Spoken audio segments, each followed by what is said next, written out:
my name is Hannah. Welcome back to another one of my favorite videos of the year.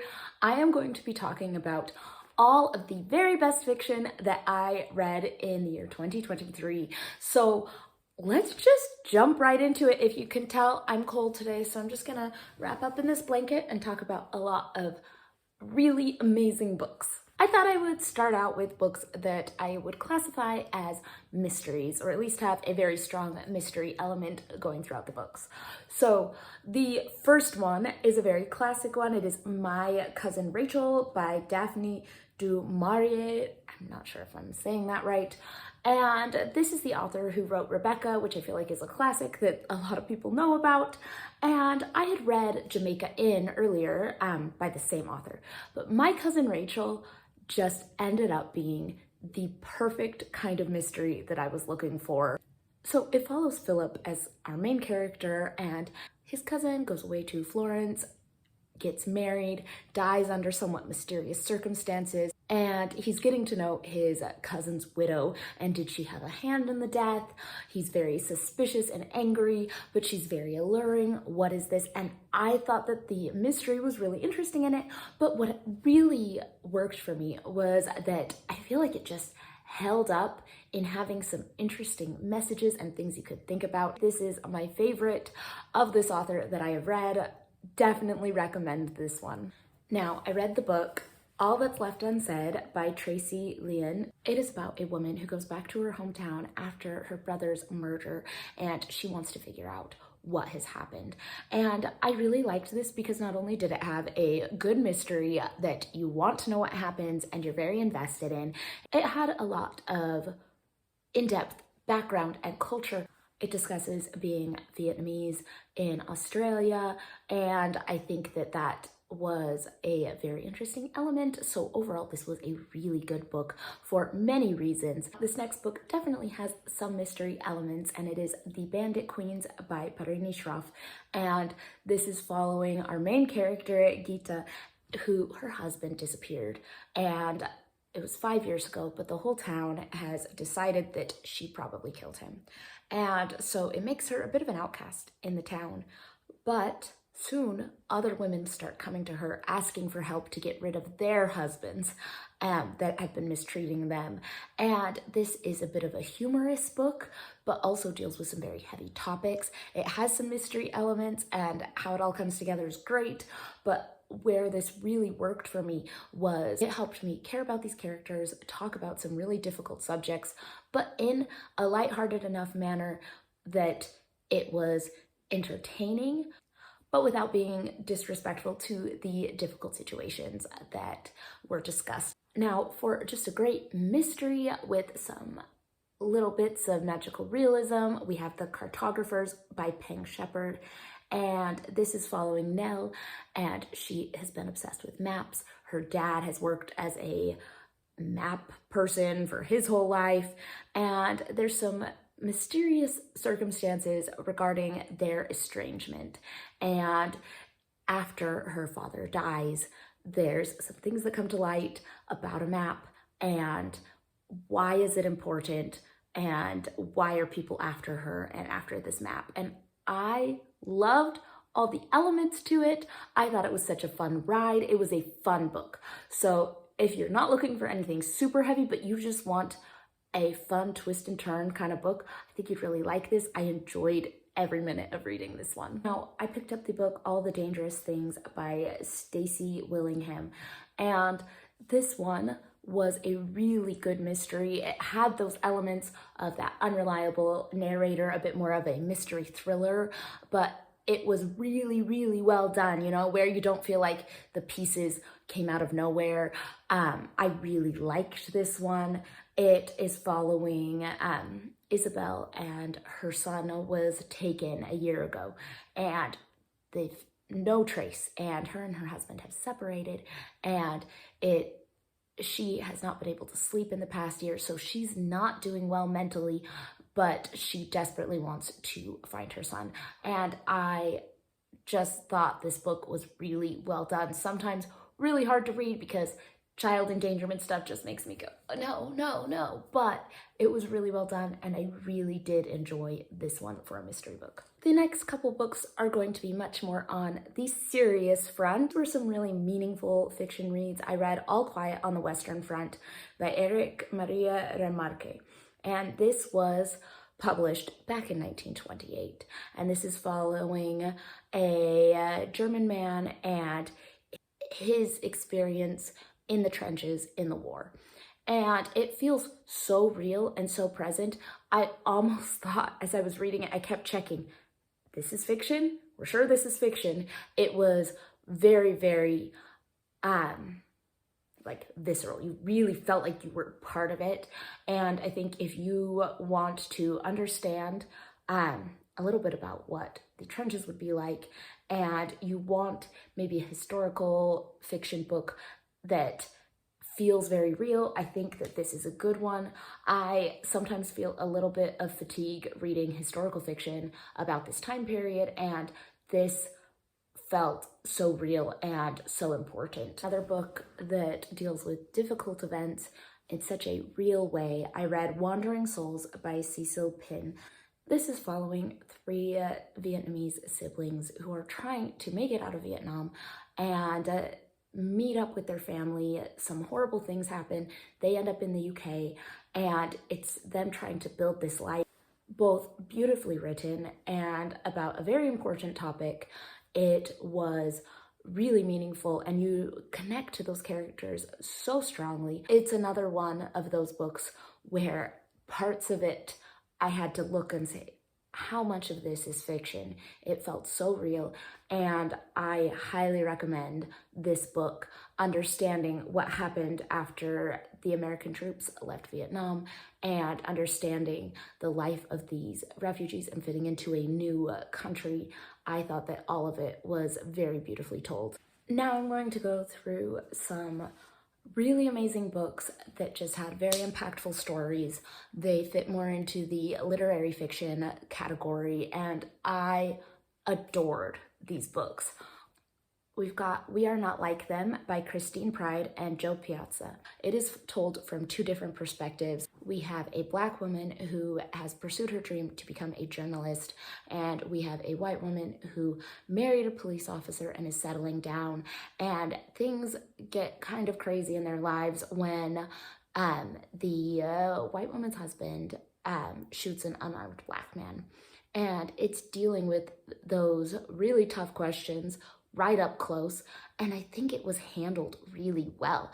I was surprised because I thought that this could be one of those books that has such a potential for not being handled well, and I think it really felt real. You really feel like you understood a lot of the feelings that would happen in a situation like this, and it also can be extrapolated into a broader context. So this one was really powerful, and I feel like makes you think and makes you feel like you need to talk to the people close to you about these issues. So another book that was very impactful was Don't Cry for Me by Daniel Black, and this is a Black father who is on his deathbed, and it is his letters to his son. The father and son have been estranged for many years. The father has not come to terms with his son's sexuality. This is the father in an attempt to make amends and to tell some of his own story. And you see that cycle of abuse and that generational trauma that has gone on through the ages. And I just think that it was really beautiful, and it made me cry. It says don't cry for me, you're gonna cry at this one. I thought it was really heartbreaking and beautiful. So the next one is Black Cake by Charmaine Wilkerson, and this is following a family. Their mother passes away and leaves her kids a puzzling inheritance. She leaves them a recipe for black cake, and she also leaves her story about having to escape from her hometown as a child and family that her children didn't know about. And these children have to come to terms with what this means for how they view their mother, and understanding some of the history and the significance of events in their mother's life, as well as the traditions that have been passed down. And so I really liked the talking about the cake going through. The discussion of history and family was really lovely. So I listened to How Not to Drown in a Glass of Water by Angie Cruz, and this is one of those books that I recommend the audiobook so much. It wasn't just read, it was performed. I felt like I was actually listening to transcripts of what was happening, and I thought the performance was incredible. This has our main character who is trying to get a job and is set up with a job counselor. And so we hear about her life story through these interviews with the job counselor. I thought the writing just really captured how people view themselves, and seeing our main character trying to share her story, it wasn't just a, here is what happened. It was very much her perspective on what happened. And you could really see that coming through the narrative. We see her regrets, we see her strength, and I found it really moving. I read Maame by Jessica George. This is following our main character, Maame, and she is the main caretaker for her father who has Parkinson's, and she just feels like her life hasn't really gone anywhere or started, and she decides that she is going to move out, and she is going to have a life and get a boyfriend and go live. At first, I'm like, okay, the premise, she wants to go out and live her life. She's gonna go to parties for the first time. How is that gonna be? She's gonna get a job. She's gonna do these things. I thought that that was fun, but not super meaningful, but it ended up being a beautiful reflection on grief and family responsibilities. And I thought that it was really lovely, and I think the voice came through really nicely. Now, I read The White Girl by Toni Birch. This takes place in a small Australian town. This book has a beautiful cast of characters. We have Odette, her daughter, and her granddaughter, and her daughter leaves her with this granddaughter that she has been raising. And the book really explores some of those racist policies that Australia had and the lengths that Odette is going to do to keep her granddaughter with her. And this was really well done and taught me a lot about a time and place that I did not know very much about. So I picked up the book Cloud Cuckoo Land by Anthony Doerr, and I have no idea how to describe what this book is about. It follows so many timelines. We have Constantinople in 1453, Idaho 2020, sometime in the future, and it comes together, and there's these beautiful like mythological stories in it, and it's somewhat fantasy, sci-fi in places, but it all comes together so beautifully and meaningfully, and I don't know what this book was. I do not know how to describe the plot. It jumps back and forth, but it weaves itself together. And I do recommend this one. I'm sorry I don't have a better summary, but I think that it was just so well done. So the next couple books have some more mythological elements. We have When the Angels Left the Old Country by Sacha Lamb, and this was just delightful. It has some similarities to Good Omens, but it is following an angel and a demon, and they are Jewish in the old country, and they are going to go on a boat to America to find one of the young immigrants that has gone missing. And so they go off on their adventure. If you liked Good Omens and you want something like that, try this. It's got a completely different plot, but it does have the angel and the demon, and it is that same kind of style where it's really light and fun, and I can definitely see it working well on a screen. You know, I want to watch the movie of this one, but I really did enjoy this. Now, I can't say anything bad about Mythos, the Greek Myths Retold by Stephen Fry. It is just the Greek myths retold in a fun and accessible sort of way. I think if you like Greek mythology, definitely pick this up. I enjoyed my entire time with it and learned a lot of myths and some of the details I didn't know, and just really enjoyed it. So if you like mythology, pick this up. I'm on hold for another one of his books about mythology, but I really did enjoy this one.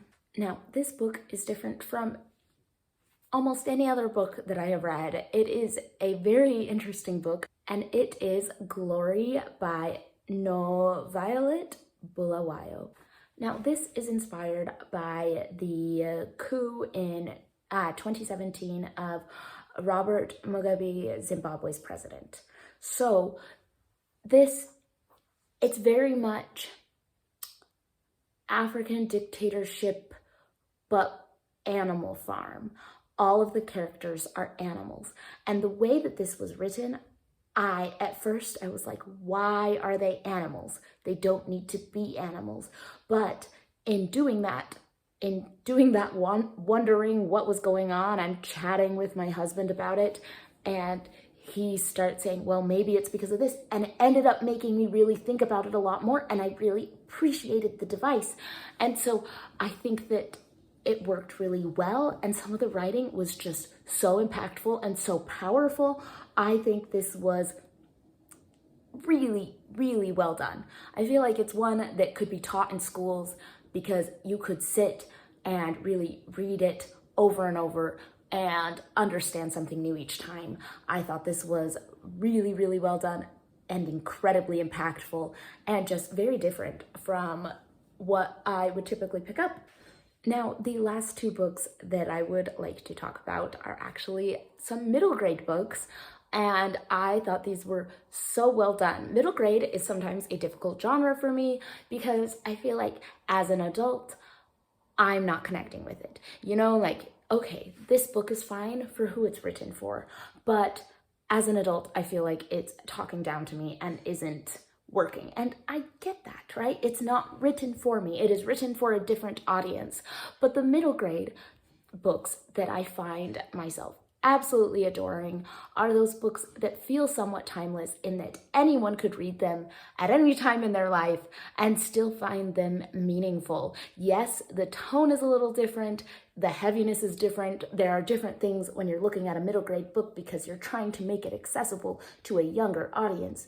But we also don't need to treat the younger audience like they are stupid and can't understand some deeper themes or some symbolism or something like that. So these two books, I thought, really managed to not only be really good for their audience, but enjoyable as an adult.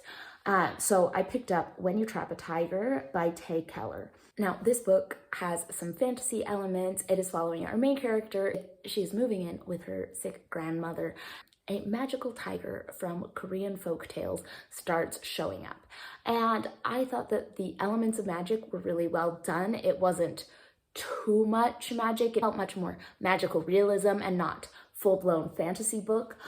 But some of the themes were really amazing for that age group, talking about courage.